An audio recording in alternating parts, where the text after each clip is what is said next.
kanina, ang lakas ng hangin. Oh? Oh? So, sa atin yan, bagyo na.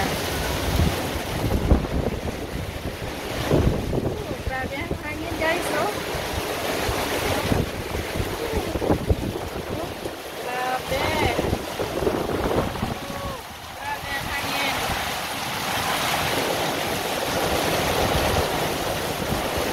Sobrang init kanina.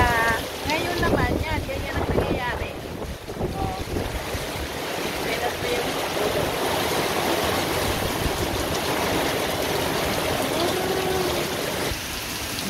Grabe. Yan. Ang lakas ng ulan. Oh, kumukulog-kulog pa. Takot na yan sila dito, guys. Pag ganyan na. Sa atin, normal lang yan sa Pilipinas. Dito, takot na sila.